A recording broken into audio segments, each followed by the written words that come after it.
நாம் இந்த ஆராதனை ஆசீர்வாதத்துக்காக நாம் ஜெபிப்போம். எல்லாம் முழங்கால் படியிட்டு எங்களை அதிகமாக நேசிக்கிற அன்பின் பரலோக பிதாவே, அருமை ஆண்டவரே, இயேசுவின் நாமத்தை நன்றி செலுத்துகிறோம். இந்த மாதத்தின் முதல் உயிர்த்த நாள் பண்டிகை நாளுக்காக நன்றி செலுத்துகிறோம். இந்த நாளிலும் இப்படியாக வீடுகளில் இருந்து ஆண்டவரை ஆராதிப்பதற்கு எல்லா கிருபைக்கு நன்றி செலுத்துகிறோம். ஆண்டவரை ஸ்தோத்திரம். எங்கெல்லாம் கூடிய ஆராதிக்கிறதோ அங்கெல்லாம் உடைய ஆளுகை இருக்கட்டும், உடைய அபிஷேகம் இருக்கட்டும். ஆராதிக்கிற பிள்ளைகளை ஆண்டு நிச்சயமே ஆசீர்வதிக்கிறார்கள். ரத்னால கழுவி பரிசுத்தப்படுத்துகிறாங்க. ஆண்டவரே ஸ்தோத்திரம். இந்த ஆராதனைகளும் ஆண்டவரை பாடல்களை அங்கீகரிக்கிறாங்க. ஆராதனை வேலையை பொருட்படுத்திக் கொள்கிறாங்க. சங்கீதப்பதி ஆசீர்வதிக்கிறாங்க, காணிக்கப்பதி ஆசீர்வதிக்கிறாங்க. தேவ செய்தி ஆசீர்வதித்து கேட்ட ஒவ்வொரு பிள்ளைகளும் ஆசீர்வாதத்தோடு காணப்பட வாழ ஆண்டவருக்கு இயேசுவின் நாமத்தில் ஜெபிக்கிறேன் நல்ல பிதாவே, ஆமென்.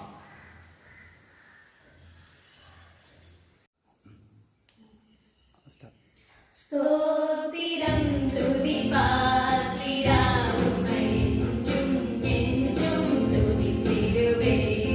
ஸ்தோத்திரம் துதி பாத்திரா உம்மை என்றும் என்றும் துதித்திடுவே. காத்தீரே என்னை கருத்தாக, வழுவாமல் என்னை உமக்காக. காத்தீரே என்னை கருத்தாக, வழுவாமல் என்னை உமக்காக. எடுத்தீர் என்னையும் உமக்காக, எடுத்தீர் என்னையும் உமக்காக. கொடுத்தீர்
ஆராதனை நாயகன் நீரே ஆராதனை வேந்தரும் நீரே ஆராதனை நாயகன் நீரே ஆராதனை வேந்தரும் நீரே ஆயுள் முடியும் வரை உம்மை தொழுதேத்துவேன்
இயேசு கிறிஸ்துவின் நாமத்தினாலே உங்கள் யாவருக்கும் அன்பின் வாழ்த்துக்களை தெரிவித்துக் கொள்கிறோம். இவ்வளவு நேரம் பாடலை பாடி அவர் நாமத்தை உயர்த்தினோம். இப்பொழுது கூட ஆண்டவரை ஆராதிக்க போகிறோம். வேத வசனம் இப்படியாக சொல்கிறது, என் நாமத்தை பிரஸ்தாபப்படுத்தும் எந்த ஸ்தானத்துக்கும் நான் வந்து உங்களை ஆசீர்வதிப்பேன் என்று ஆண்டவர் திருவுளம் பற்றியிருக்கிறார்.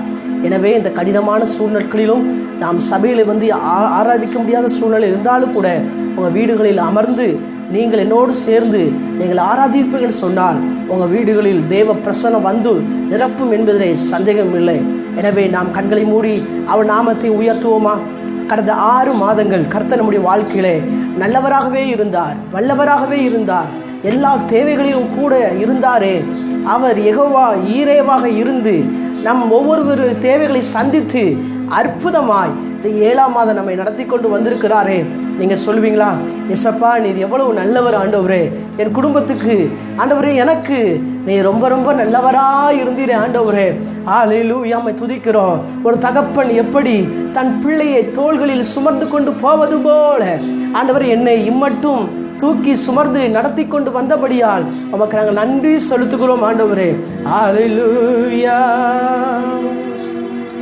அவர் தோள்களின் மேலே நான் சாய்ந்திருப்பதால் கவலை ஒன்றும் எனக்கில்லையே. சொல்லுங்க, என் தேவைகளெல்லாம் அவர் பார்த்து கொள்வதால் நான் கர்த்தருக்குள் மகிழ்ந்திருப்பேனே. சேர்ந்து பாடுவோமா? அவர் தோள்களின் மேலே நான் சாய்ந்திருப்பதால் கவலை ஒன்றும் எனக்கில்லையே. என் தேவைகளெல்லாம் அவர் பார்த்து கொள்வதால் நான் அவருக்குள்ளே மகிழ்ந்திருப்பேனே. யெகோவா ஈரே எந்தன் தேவன், தேவைகள் யாவும் சந்திப்பீரே. யெகோவா ராஃபா எந்தன் தேவன், என்னாலும் சுகம் தருவீரே. யெகோவா ஈரே எந்தன் தேவன், தேவைகள் யாவும் சந்திப்பீரே. யெகோவா ராஃபா எந்தன் தேவன், என்னாலும் சுகம் தருவீரே. மரண இருளின் பள்ளத்தாக்கில் நடக்க நேர்ந்தாலும் என் அப்பா என்னோடு இருப்பதாலே பயப்பட மாட்டேன். மரண இருளின் பள்ளத்தாக்கில் நடக்க நேர்ந்தாலும் என் அப்பா என்னோடு இருப்பதாலே பயப்பட மாட்டேன். எனக்கு விரோதமாய் 1000ங்களும் 10,000கள் எழுந்தாலும் அஞ்சிட மாட்டேன். எனக்கு விரோதமாய் 1000ங்களும் 10,000கள் எழுந்தாலும் அஞ்சிட மாட்டேன். யெகோவா ஈரே எந்தன் தேவன், தேவைகள் யாவும் சந்திப்பீரே. யெகோவா ராஃபா எந்தன் தேவன், என்னாலும் சுகம் தருவீரே. யெகோவா ஈரே எந்தன் தேவன், தேவைகள் யாவும் சந்திப்பீரே. யெகோவா ராஃபா எந்தன் தேவன், என்னாலும் சுகம் தருவீரே.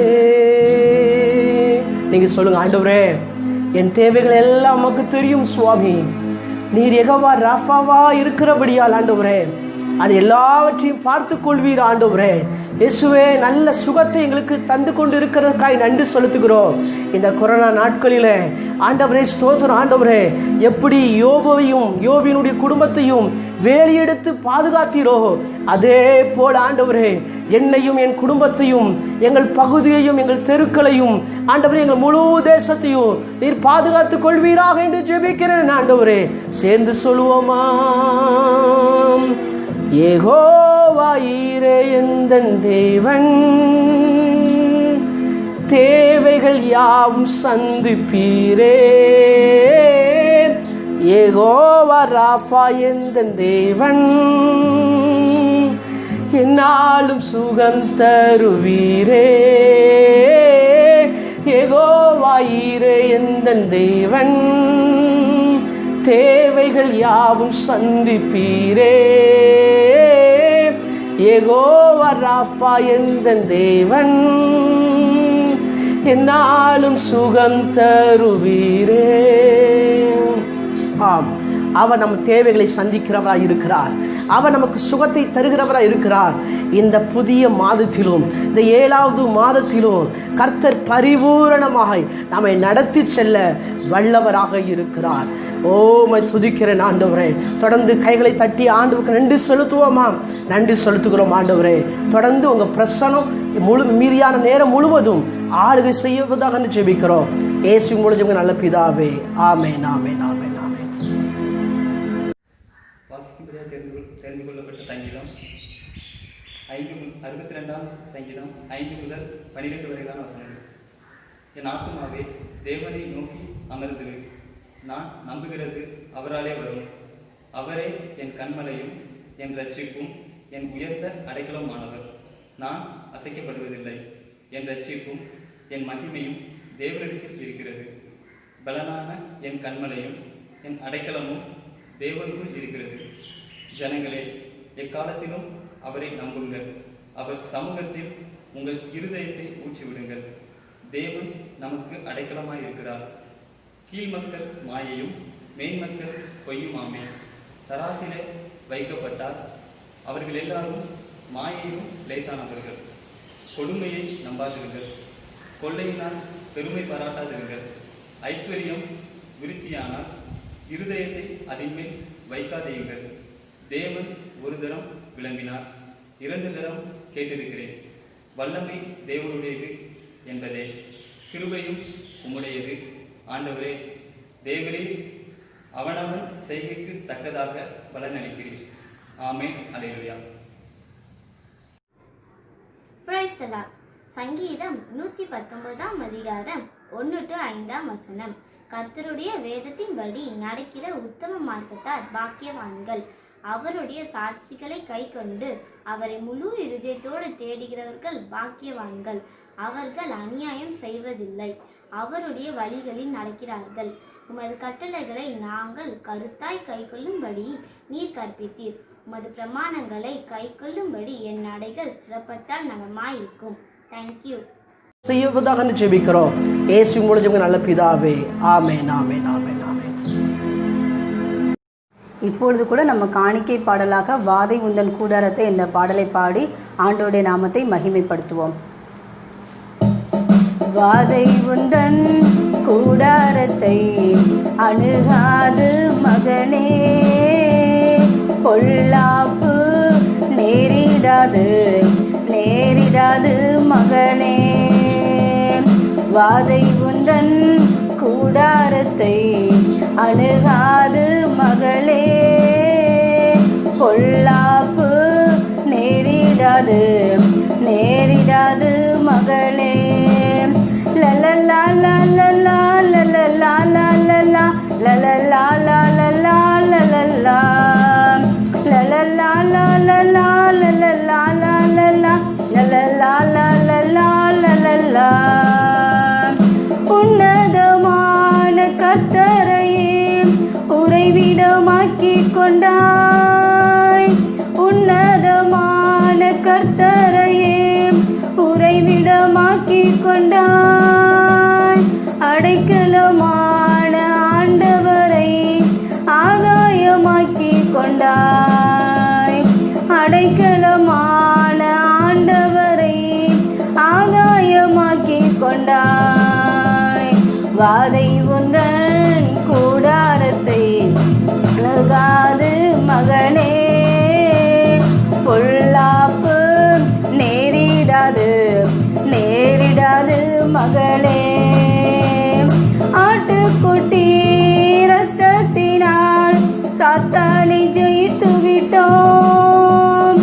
ஆட்டுக்குட்டி இரத்தத்தினால் சாத்தானை ஜெயித்து விட்டோம்.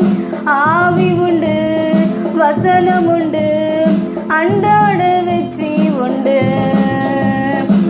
ஆவி உண்டு, வசனம் உண்டு, அன்றாட வெற்றி உண்டு. லலலா லலலா லலலா லலலா லலலா லலலா லலலா லலலா லலலா லலலா லலலா லலலா லலலா லலலா. கர்த்தருக்குள் நம் பாட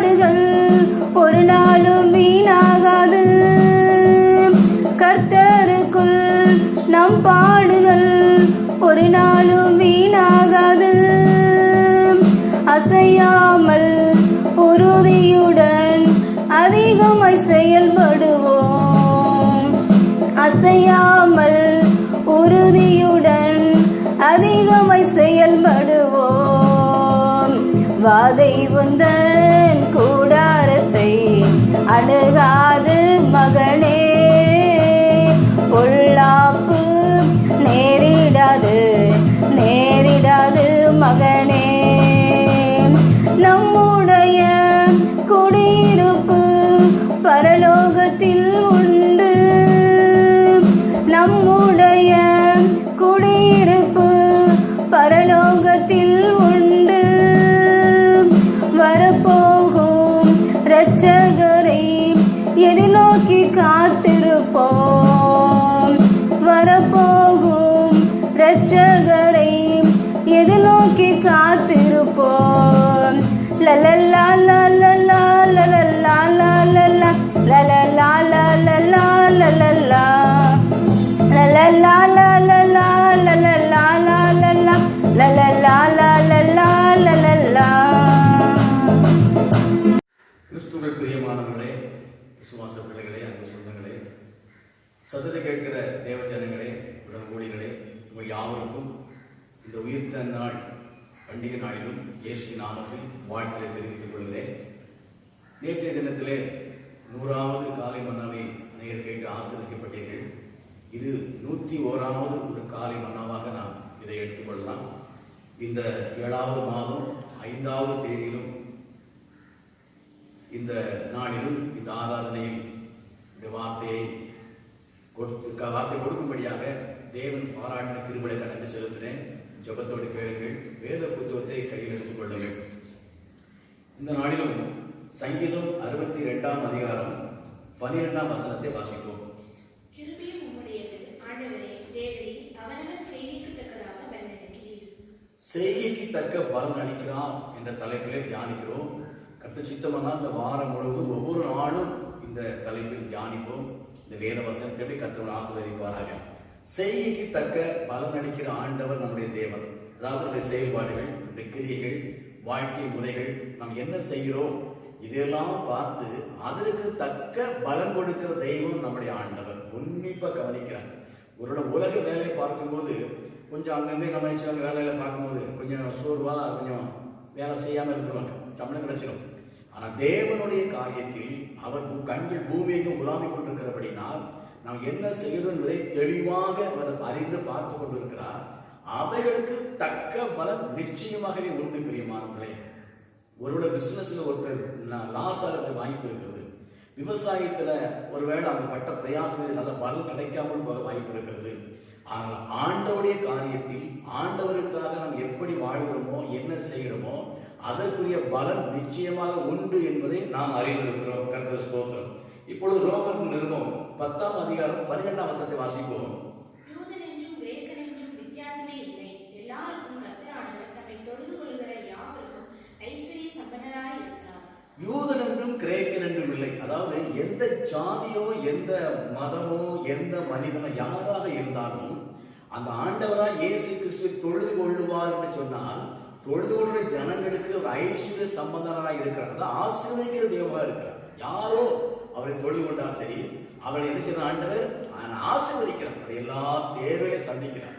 சரித்து வேண்டிய சுகம், குடும்பத்துக்கு வேண்டிய சமாதானங்கள், வேண்டிய படிப்பு காரியங்கள், திருமண காரியங்கள், பொருளாதாரங்கள், கையின் பிரயாசங்கள், ஒரு மன்னம் ஒற்றுமை எல்லா நன்மைகளையும் கொடுத்து ஆசீர்வதிப்பேன்னு சொல்லியிருக்கிறார். ஆகவே அவரை தொழுது கொள்வது அவருடைய மேன்மையான காரியம். அப்ப எந்த மனிதர்கள் அவரை தொழுது கொள்கிறார்களோ அந்த தொழுகைக்குரிய ஆசீர்வாதங்களை கர்த்தர் கொடுப்பேன் என்று வாக்கு பண்ணியிருக்கிறார். அநேகர் கொடுத்திருக்கிறார், இன்னும் கொடுத்து கொண்டிருக்கிறார், இன்னமும் கொடுப்பார் என்பதில் எந்த ஒரு சந்தேகம் இல்லை. பிரியமானவர்களே, தொழுகை என்று சொல்லும் போது அது ஆங்கில வொர்ஷிப் சொல்லலாம். வொர்ஷிப் அதாவது ஆண்டவரை அழைப்பது, அவரை வேண்டிக் கொள்வது, அவரை வழிபடுவது, வணங்குவது, மரியாதை செலுத்துவது, புகழ்ந்து பாடுவது, இதுதான் என்னது ஆராதனை என்று சொல்வது. அது தொழுகை அல்லது வொர்ஷிப். இப்ப இதுதான் ஆராதனை. இந்த காரியங்கள் அந்த ஆராதனைக்கு அடங்கி இருக்க வேண்டும். அதை செய்தவர்களை கர்த்தர் என்ன செய்யறாரா ஆசீர்வதிப்பேன்னு சொல்லி இருக்கிறார். நீங்க இன்னும் உபாகம புஸ்தகம் 4ஆம் அதிகாரம் 7ஆம் வசனம் வாசிப்போம் சொன்னால், நம்முடைய தேவனாகிய கர்த்தரை நாம்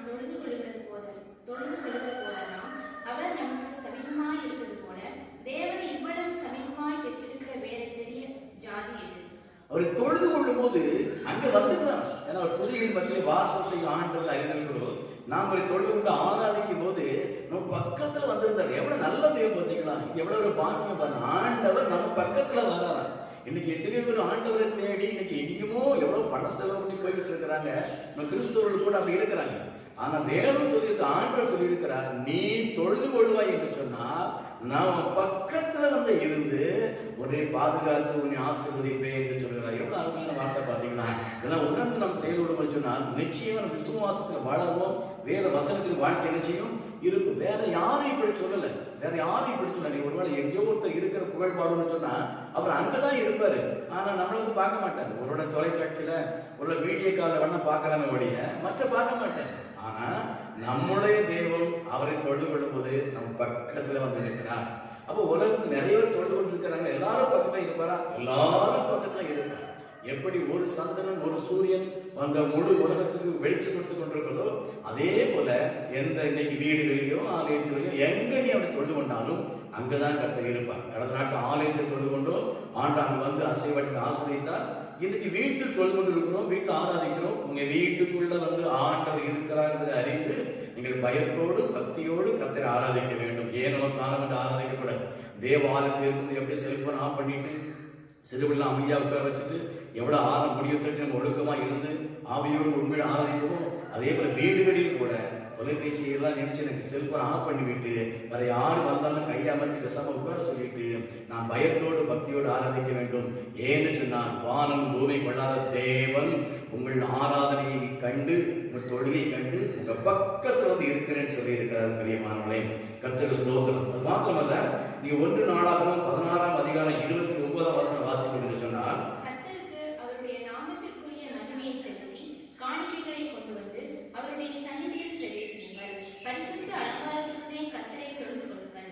கர்த்தருக்குரிய மகிமையை செலுத்த வேண்டும். ஏனோ தானே வந்து 6ஆம் நிலையில சில பிள்ளைகள் வச்சு விளையாடிக்கிட்டு இருப்பாங்க, சில பக்கத்துல விசாரிச்சுக்கிட்டு இருப்பாங்க. செய்யவே கூடாது.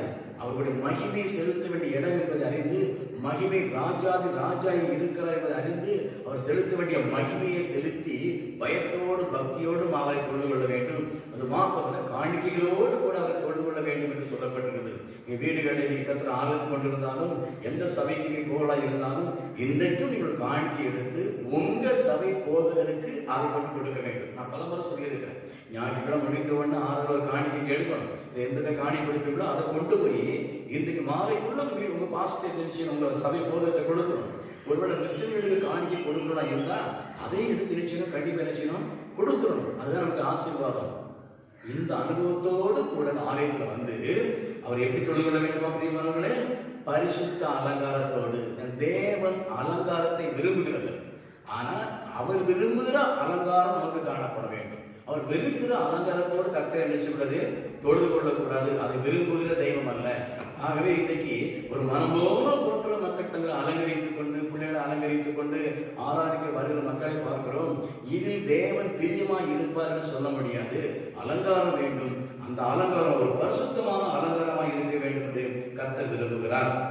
அது மாத்திரமல்ல, 2 தீமோத்தேயு 2ஆம் அதிகாரம் 22ஆம் வசனம் வாசிக்கும் போது அஞ்சியும் பாலியத்துக்குரிய இச்சைகளுக்கு நீ விலகியோடி சுத்த இதயத்தோடே கர்த்தரை தொழுது கொள்கிறவர்களுடனே நீதியையும் விசுவாசத்தையும் அன்பையும் சமாதானத்தையும் அடையும்படி நாடு. பாலியத்துக்குரிய இச்சை, வாலிபத்துக்குரிய சில ஆசைகள் இருக்கிறது. வாலிபர்களுக்கு இன்னைக்கு 100 வயது உள்ளவர்களும் தன்னை வாலிபர் என்று சொல்ல வேண்டும் என்று சொல்லப்பட்டிருக்கிறது. அப்ப எல்லா தேவருக்கு முன்பாக வாலிபர்கள் தான். அந்த வாலிபத்துக்குரிய ஆசைகள் என்று சில இருக்கிறது, அதை நாம் புறக்கணிக்க வேண்டும். வாலிபத்துக்குரிய சில ஆசைகள், அது என்ன ஆசையா அப்படின்னா, உலக மக்கள் நீங்க பாருங்க, ரட்சிக்கப்படாத ஜனங்களை போய் பாருங்க. அந்த வாலிப பிள்ளைகள் வெளியில போகும்போது அந்த வாலிப பிள்ளைகள் வாலிப பையங்க தங்களை எப்படி அலங்கரித்து கொண்டு போகிறான்னு பாருங்க. அதை மாதிரி நாம அலங்கரிக்க கூடாது என்று ஆண்டவர் சொல்லி இருக்கிறார். அது மாத்திரமல்ல, நம்ம ஒரு பார்க்கும் போது அவருடைய மனநிலையில மனசு கரைபடாதபடி நம்ம அலங்காரம் காணப்பட வேண்டும். ஏன்னா வேதம் சொல்லி இருக்கிறது, ஒரு ஸ்திரியை இச்சையோடு பார்க்கிறவன் அவளுடைய விபச்சாரம் பண்ணுகிறான்னு சொல்லப்பட்டிருக்கிறது. ஒருவேளை மற்றவருடைய பார்வையில் அவருடைய உணர்ச்சிகளை தூண்டக்கூடிய அளவுக்கு அவருடைய அலங்காரம் இருக்கும் என்று சொன்னால், நம்மை பார்த்து யாரோ ஒருவன் தேவனுடைய பார்வையில் விபச்சாரக்காரனாய் ஆகுகிறான். பிரியமானவர்களே, உணர்ந்து கொள்ள வேண்டும். ஏன்னா இந்த சிறியில் ஒருவன் யாருக்கு ஒரு இடல் உண்டாக்குறதா ஆண்டு சொல்லியிருக்காரு. இந்த சிறியில் ஒருவனுக்கு இடல் உண்டாக்குனா அவன் கழுத்துல ஏந்திர கல்லை கட்டி கடலில் ஆழத்தில் போட வேண்டும் என்று சொல்லப்பட்டிருக்கிறது. நீங்க ஒருவேளை வித்தியாசமான அலங்காரத்தோடு கூட கர்த்தரை ஆராதிக்க வந்து போகும்போது உங்களை வேற யாரோ ஒருவன் தவறான எண்ணங்களோடு, தவறான இச்சைகளோடு, தவறான உணர்ச்சியோடு பார்ப்பான் என்று சொன்னான். தேவனுடைய பார்வையில் அவன் விபச்சாரக்காரன். அவன் விபச்சாரக்காரனாய் மாறுவதற்கு நம்முடைய அலங்காரம் காரணமாக இருக்கக்கூடாது பிரியமானவர்களே. அதனாலதான் தீபக்கு அழகா சொல்லி இருக்கிறாரு, பாலியத்துக்குரிய இச்சைகளை விலகி கர்த்தரை என்ன செய்ய வேண்டும்? ஆராய்ந்து கொள்ள வேண்டும். இந்த கடைசி காலங்கள்ல ஆண்டவருடைய ஆராதனை ரொம்ப ஒத்து கவனிக்கிறார். எப்படி ஆராதிக்கிறோம்? ஏன்னா பக்கத்துல பாஸ்ட் இல்லையே, மற்ற விசுவாசிகள் இல்லையே, வீட்டில் இருக்கிற குடும்பம் ஆராய்ச்சிட்டு இருக்கிறோம். ஒரு சில விசுவாசிகள் கூடி ஆராதிப்பாங்க. இந்த இடங்கள் எப்படி ஆராதிக்கிறோம் என்பதை கர்த்தர் உற்று கவனிப்பார். அது மாத்திரமல்ல, ஆலயங்கள் திறக்கப்படத்தான் போகிறது. ஆலயம் திறக்கப்படும் போது ஆராதனைக்கு ஆலயத்துக்கு நீங்கள் போகும்போது உங்கள் அலங்காரம் எப்படி இருக்கிறது என்பதை கர்த்தர் உற்று கவனிக்கிறார். அந்த அலங்காரம் பரிசுத்தமான அலங்காரமாய் காணப்பட வேண்டும். அப்போதான் கர்த்தர் உங்க பக்கத்தில் நிற்பார். வித்தியாசமா அலங்காரம் இருந்தா மனிதர்கள் பக்கத்துல வருவாங்க, பிசாசுகளை பக்கத்துல வந்துருவான். கர்த்தர் வரமாட்டாரு. அவர் விரும்புகிற அந்த பரிசுத்த அலங்காரத்தோட தொழுகொள்ளுன்னு சொன்னார். நிச்சயமா கர்த்தர் பக்கத்துல வந்து ஆசீர்வதிப்பதற்கும் பலப்படுத்துவதற்கும் அவர் போதுமானவராக இருக்கிற அறிந்திருக்கிறோம். அது மாத்திரமல்ல, யோவான் சுவிசேஷம் 4ஆம் அதிகாரத்துல 19 முதல் 24 வரைக்கும் நீங்க வாசிங்கள். இப்பொழுது 23, 24 வாசிக்க கேட்போம். உண்மையாய் தொழுது கொள்கிறவர்கள் பிதாவை ஆவியோடும் உண்மையோடும் தொழுது கொள்ளும் காலம் வரும், அது இப்பொழுதே வந்திருக்கிறது. தம்மை தொழுது கொள்கிறவர்கள் இப்படிப்பட்டவர்களாய் இருக்கும்படி பிதாவானவர் விரும்புகிறார். தேவன் ஆவியாய் இருக்கிறார். அவரை தொழுது கொள்கிறவர்கள் ஆவியோடும் உண்மையோடும் அவரை தொழுது கொள்ள வேண்டும் என்றார். இந்த ஆராதனை கர்த்தர் விரும்புகிறார். ஆவியோடும் உண்மையோடு தொழுது கொள்ள வேண்டும். எல்லாரும் கை தட்டுறாங்க, நானும் கை தட்டுறேன், அதை செய்யக்கூடாது. எல்லாரும் பாடுறாங்க, நானும் பாடுறேன், அதை செய்யக்கூடாது. சில அந்நிய பாஷை பேசுவாங்க, அந்த கிருபை அந்த வரம் கிடைச்சதும் இன்னொரு கிடைக்காது. அவங்க பேசுற மாதிரி இவங்களும் வாயை அசைச்சு ஆக்ஷன்லாம் பண்ணிக்கிட்டு இருப்பாங்க. வரங்க அந்நிய பாஷை வரம் கிடைத்தா அந்நிய பாஷை ஆராதிக்கணும்.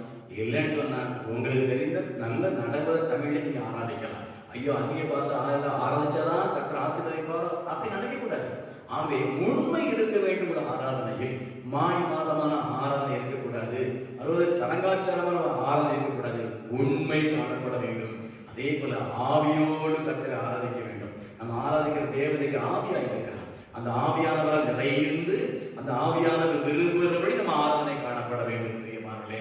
ஏன்னா அந்த ஆராதனைக்கு வழி நடத்துகிறவர் பரிசுத்த ஆவியானவர். அவருக்கு அர்ப்பணித்து நம்ம உண்மையோடு ஆவியோடு ஆராதிக்கும் போது தேவன் அந்த ஆராதனை மகிமைப்படுவராய் காணப்படுகிறார். அது மாத்திரமல்ல, சங்கீத புஸ்தகத்துல ஒரு வசனம் இருக்கிறது. 116ஆம் சங்கீதம் 2ஆம் வசனம் வாசிக்க கேட்போம். அவர் தமது செவியை எனக்கு சாய்த்தபடியால் நான் உயிரோடு இருக்கும் அளவும் அவரை தொழுது கொள்வேன். என்ன சொல்றாரு பாருங்க, உயிர் உள்ளவரை தொழுது கொள்வேன். பிரியமானவர்களே, இது வயனாக்கி இருக்கணும். நான் இது குறித்து பலமுறை சொல்லியிருக்கிற இந்த காலை மன்னால சில சொல்லுவாங்க, நாங்க அந்த நாட்டில் எப்படிலாம் பாடணும், எப்படி துதிச்சு, எப்படி ஆராதிச்சு, எப்படிலாம் ஊழியம் பண்ண தெரியுமா, இன்றைக்கு நீங்க எல்லாம் என்ன ஊழியம் பண்ணிட்டு இருக்கீங்க அப்படின்னு சொல்லுவாங்க. நீங்க இன்னைக்கு என்ன பண்ணிக்கிட்டு இருக்கீங்க கேட்டா, இன்னைக்கு நம்ம வேலை அப்படி இருக்கிறோம்னு சொல்லுவாங்க. அது வீணான ஆராதனையா இருக்கும். அந்த ஆராதனைக்கு ஆசீர்வாதம் இருக்காது பிரியமான. உயிர் இருக்கிற வரைக்கும் கர்த்தரை ஆராதிக்க வேண்டும். அதுதான் தேவன் விரும்புகிற ஒரு ஆராதனை. உயிர் வாழ்நாள் முழுவதும் கர்த்தர் ஆராதனைகளை காணப்பட வேண்டும். அப்படிப்பட்ட ஆராதனைக்கு பிள்ளைகளை வழிநடத்த வேண்டும், குடும்பங்களை வழிநடத்த வேண்டும். இப்படிப்பட்ட ஆராதனை கர்த்தர் எப்படி இருக்கிறாரு? பிரியமா இருக்கிறார். அதுதான் நமக்கு ஆசீர்வாதத்தை கொடுக்கும். ஏன்னா ஆராதிக்கும் போது பக்கத்துல வந்து ஒரு ஆசீர்வதிப்பேன்னு சொல்லி இருக்கிறாரு. அப்ப ஆராதனை இல்லைன்னா அது பக்கத்துல வரமாட்டாரு. அவருடைய ஆசீர்வாதம் கிடைக்காம போயிடும். அவருடைய ஆசீர்வாதம் இல்லைன்னு சொன்னா பாதிக்கப்படுவோம் என்று உணர்ந்து உயிர் உள்ள வரைக்கும் கர்த்தரை ஆவியோடு செய்ய வேண்டும், ஆராதிக்க வேண்டும். இதுக்கு ஆதாரமா பார்க்கணும்னு சொன்னா அப்போஸ்தலர் நடவடிக்கை 7ஆம் அதிகாரம் நீங்க 55 60 வரைக்கும் வாசிக்கிறீங்க. இப்ப 59, 60 நம்ம வாசிக்க கேட்போம்.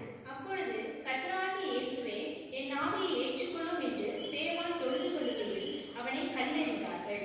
அவனோ முழங்கால் படியிட்டு, ஆண்டவரே, இவர்கள் மேல் இந்த பாவத்தை சுமத்தாதிரும் என்று மிகுந்த சத்தமிட்டு சொன்னான். இப்படி சொல்லி நித்திரை அடைந்தான். ஸ்தோத்திரம். ஒரு வேதனையான ஒரு சம்பவம் பாருங்க.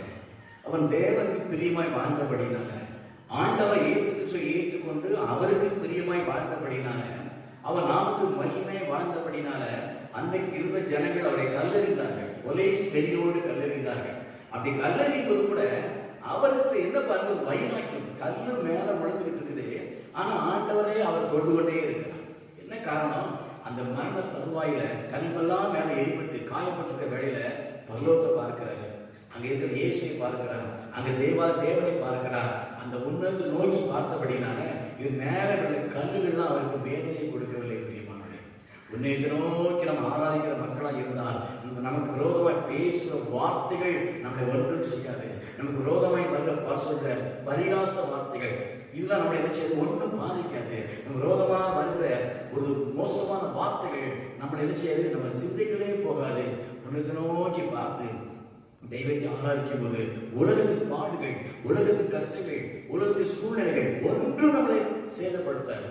ஆராதிக்கும் போது அவர் பாருங்க, அவர் என்ன சொல்றாரு? நான் கல்வனை எரிஞ்சவனை பார்த்து பிதாவே மன்னிப்பு என்று சொல்லுங்க. இயேசு எப்படி அந்த கல்வார சிலுவையில அந்த அன்னைக்கு சொன்னார் பார்த்தீங்களா?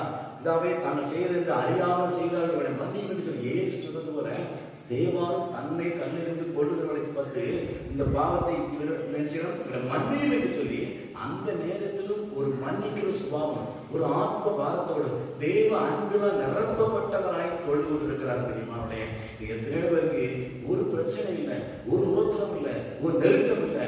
ஆனாலும் ஆராதனை அசட்டை பண்ணி, ஆராதனை நாட்டில் அசட்டை பண்ணி சொந்த காரியங்களுக்கு சொந்த காரியங்களுக்கு இடம் கொடுத்து வாழ்ந்துகிற மக்கள் கூட்டத்தை கிறிஸ்துவோட பார்க்கிறோம். ஆனா ஸ்தேவான் பாருங்க, இந்த சூழலில் கர்த்தரை தொழுது கொண்டா இருப்பாங்க, மன்னித்தார். பாருங்க என்ன நடந்தது?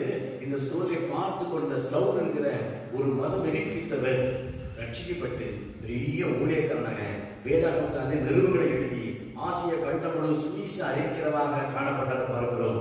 அவர் அன்றைக்கு செய்த ஒரு சின்ன ஜபம், இதாவே மன்னியும் என்று சொல்லி பண்ண ஜபம் ஒரு மனிதன் ரட்சித்தது. பிரியமானவர்களே, உங்க வாழ்க்கையிலும் இந்த ஆராதனை வேலை செவிக்கு காணப்பட வேண்டும்.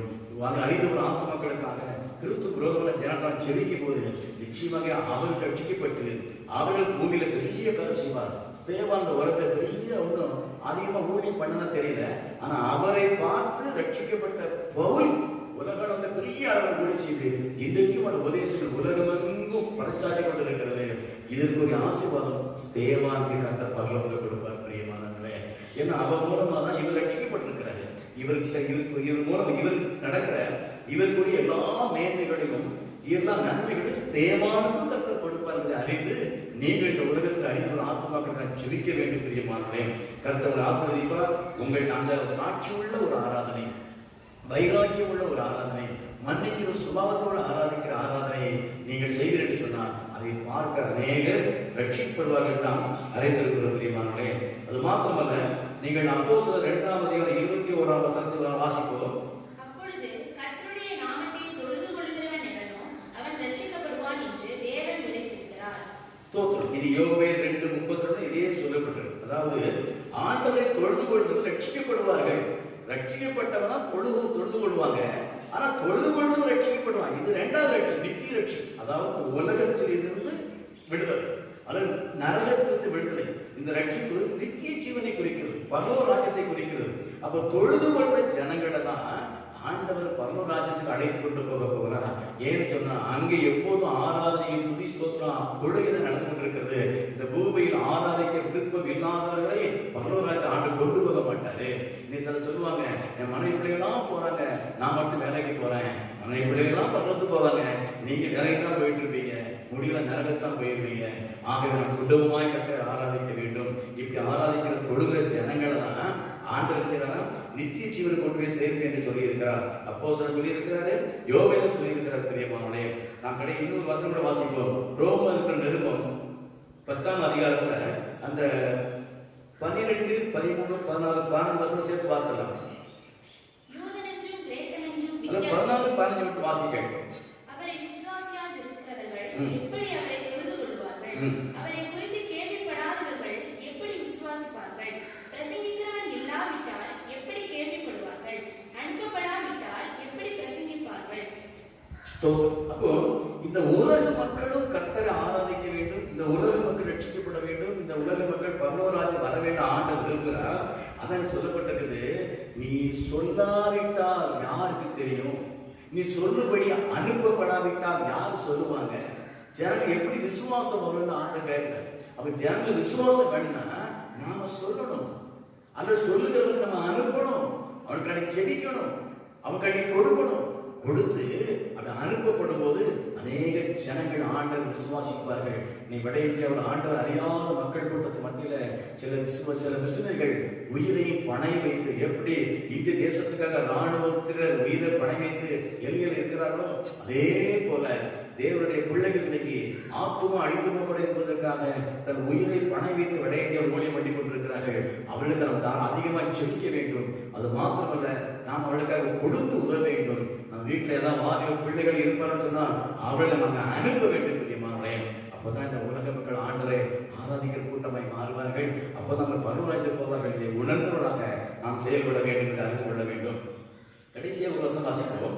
ஆதியாகமம் புத்தகம் 4:26 வாசிப்போம். சேத்துக்கும் ஒரு குமாரன் பிறந்தான், அவனுக்கு ஏனோஸ் என்று பெயரிட்டான். அப்பொழுது மனுஷர் கர்த்தருடைய நாமத்தை தொழுது கொள்ள ஆரம்பித்தார்கள். ஸ்தோத்திரம். ஆதாமுடைய பெயர் தான் யோனோஸ்.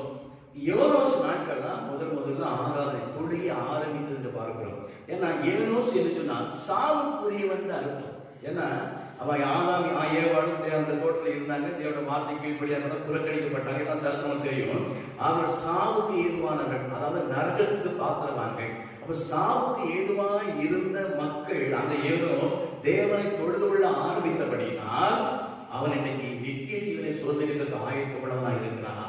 இன்னைக்கு இந்த உலகத்தில் இருக்கிற நாம் நரகத்துக்குரியவெல்லாம் பிறந்தவங்க, நரகத்துக்குரியவெல்லாம் வாழ்ந்துட்டு இருந்தோம். ஆனால் சத்தத்தை கேட்கிற அருமையான தேவ பிள்ளைகளே, நாம் கர்த்தரை ஆவியோடு உண்மையோடு ஆராதித்து தொழுது கொள்வோம் என்று சொன்னால் சாவுக்கு ஏதுவா இருக்கிற நாம் நித்திய ஜீவனுக்கு ஏதுவாக மாற்றப்படுகிறோம். நரகத்துக்கு பாத்திரமாய் இருக்கிறன்னா பரலோகராஜ்யத்துக்கு பாத்திரமாய் காணப்படுவோம் என்று உணர்ந்து நாம் இந்த நாட்கள்ல பயத்தோடு பக்தியோடு தேவனுடைய பரிசுத்தத்தோடு கூட நாம் கர்த்தரை ஆராதிக்க வேண்டும், அவரை மகிமைப்படுத்த வேண்டும். பக்கத்தில் வந்திருந்து உங்களை ஆசீர்வதிப்பார். ஆராய்ந்த பிள்ளைகள் பலவீனமாக ஏற்படுத்தினால் தேவனுக்கு ஒரு புதிய பலத்தை உங்களுக்கு கொடுப்பார். பிரியமானவர்களே, இது ஒரு துக்கத்தில் துயரத்தில் ஏற்படுத்தினால் இன்னைக்கு விசேஷித்த ஒரு ஆறுதல் உங்களுக்கு கர்த்தர் கொடுப்பார். பிரியமானவர்களே, உங்கள் குடும்ப சமாதானங்களாக இருக்கிறேன் நீங்கள் தவித்துக் கொண்டு ஏற்படுத்தினால் தேவ சமாதானம் இன்னைக்கு உங்களுடைய உள்ளங்களை ஆளுகை செய்யும். உங்களுடைய வீட்டுக்குள்ள அந்த சமாதானம் வரும். பிரியமானவர்களே, உங்களுடைய தேவையோடு இருக்கிறேன்னு சொன்னார் அன்றைக்கு ஆண்டவர் தேவையை சந்திக்கிறவரை இருக்கிறார். கையில் பிரயாசம் ஆசீர்வதிக்கிறவரை இருக்கிறார். உணவு தேவையோ, உடை தேவையோ, பண தேவையோ, எந்த தேவை இருந்தாலும் அந்த தேவை சந்திப்பதற்கு நம்முடைய ராஜாதி ராஜா ஆண்டவர் இயேசு ஐஸ்வர்ய சம்பந்தர் உங்க பக்கத்தில் இருக்கிறார். உங்களுக்கு அருட்சியமே செய்வார், ஆசீர்வதிப்பார். இந்த விசுவாசத்தோடு கூட தொடர்ந்து ஆராதைகள், இந்த செவிகள் கர்த்தர் உங்கள் குடும்பங்களை ஆசீர்வதிப்பார். உங்களை ஆசீர்வதித்து கையில் பிரயாசத்தை ஆசீர்வதிப்பார். பிரியமானவர்களே, தொடர்ந்து ஒவ்வொரு நாளும் இந்த காலைமன்னான கேளுங்கள், கேட்டு செவிகள், தொடர்ந்து ஆசீர்வதிப்படுங்கள். தேவநாமம் மகிமைப்படுவதாக. நான் இப்போ ஜெபிப்போம். அன்பின் பரலோக பிதாவே, அருமை ஆண்டவரே, இயேசுவின் நாமத்தில் நன்றி செலுத்துகிறோம். ஆண்டவரே, நீ செய்யத்தக்க பரமரத்தில் சொன்ன தெய்வம், உண்மை தொழுது கொள்கிற பிள்ளைகளுக்கு நீ பக்கத்தில் இருந்து ஆண்டவரே ஆசீர்வதிப்பேன் சொன்ன வார்த்தைக்கு நன்றி செலுத்துகிறோம். ஐயா ஸ்தோத்திரம். ஆனாலும் நீ விரும்புகிறபடி கர்த்தரை ஆராதிப்பதற்கு கர்த்தர் உதவி செய்கிற ஆண்டவரே ஸ்தோத்திரம். ஐயா தொடர்ந்து ஆண்டவரே ஒரு சாட்சியோடு வாழ கர்த்தர் கிருபை செய்ய ஆண்டவரே ஸ்தோத்திரம். இந்த ஆராதனை மகிமை தெரியாத ஜனங்களுக்கும் அறிவித்து ஆராதனை மேன்மையை சொல்லி ஆராதனைக்குரிய ஆண்டவருடைய மகத்துவங்களை சொல்லி இந்த உலக மக்களும் கர்த்தரை ஆராதிக்கிற கூட்டத்தை சேர்ந்து இந்த பூமியில் ஆசீர்வதிக்கப்பட்டு பரலோக சோதனைகளுக்கு கர்த்தரை ஆயத்தப்படுத்துவதற்காக நன்றி செலுத்தி பிள்ளைகளை பயன்படுத்த நான் ஜெபிக்கிறேன். ஆண்டவரே ஸ்தோத்திரம். கர்த்தாவே, இந்த ஜெபத்தை கேட்ட பிள்ளை ஆசீர்வதிங்க, ஆராய்ந்த பிள்ளை ஆசீர்வதிங்க. ஆண்டவர் சத்தம் கேட்ட ஒவ்வொரு பிள்ளைகளும் ஆசீர்வதிக்கிறாங்க. நாமத்தை மகிமைப்படும் இயேசுவின் நாமத்தை ஜெபிக்கிறேன் நல்ல பிதாவே, ஆமென். கர்த்தராகிய இயேசு கிறிஸ்து கிருபையும் பிதாவுடைய அன்பும் பரிசுத்தாவின் ஐக்கியமும் சமாதானமும் சந்தோஷமும் ஆசீர்வாதங்களும் சகல பரிசுத்தங்களோட சகல ஜனங்களோடு கூட ஆண்டை வரையப்பட்டு காணப்படுவதாக. ஆமென். அல்லேலூயா. மீண்டும் நாளை காலை மன்னாவோடு சந்திப்போம். அதுவரைக்கும் தேவ கிருபை நம்மை தாங்குவதாக. சத்தியங்களை அனைவரும் பகிர்ந்து கொள்ளுங்கள். கர்த்தர் ஆசீர்வதிப்பார். மாரநாதா, இயேசு வருகிறார். ஆயத்தப்படுவோம். கர்த்தர் ஸ்தோத்திரம். ஆமென். அல்லேலூயா.